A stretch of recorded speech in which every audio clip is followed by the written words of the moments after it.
Sa pagpapatuloy ng ating balitaan, maagang pamasko ang handog ni Pangulong Bongbong Marcos matapos itong mamahagi ng aginaldo para sa mga biktima ng Violence Against Women and Children o VAUC sa isang rehabilitation center sa Muntinlupa. At kasama sa mga pamaskong hatid ng Pangulo ay bigas at regalo para sa mga bata. Narito ang report ni Rose Babiera. Bumisita si Pangulong Bongbong Marcos sa Marilac Hills at Haven for Women sa Muntinlupa City, kung saan siya namahagi ng maagang pamaskong regalo sa mga bata at kababaihan na biktima ng iba't ibang uri ng pang-aabuso. Ayon sa Pangulo, sa kabila ng mga kalamidad na patuloy na kinakaharap ng bansa, titiyakin ng pamahalaan na ipapadama nito sa lahat ng Pilipino ang diwa ng Pasko, lalo na sa mga bata.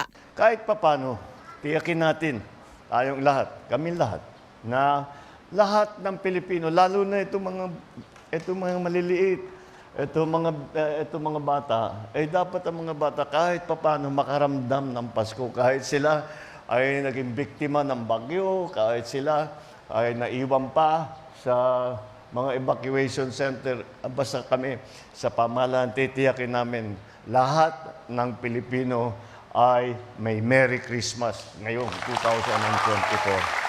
Nasa higit sa 20 sako ng tigli 50 kilo ng bigas ang ipinamahagi ng Pangulo sa Marilac Hills at 10 sako naman sa Haven for Women.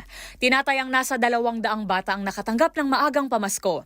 Kasabay nito, nakasuporta rin ang Administrasyong Marcos sa 18-day campaign to end violence against women na nagsimula noong ika-25 ng Nobyembre hanggang ika-12 ng Disyembre. Katulong din ng Pangulo ang Department of Social Welfare and Development o DSWD sa pagbibigay ng espesyal na proteksyon sa mga bata sa iba't ibang lugar sa bansa. Gayon din ang iba pang tulong sa pamamagitan ng community-based initiatives ng kagawaran.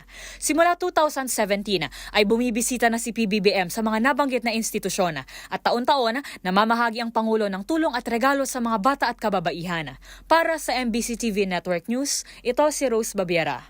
Una sa Pilipinas, una sa Pilipino.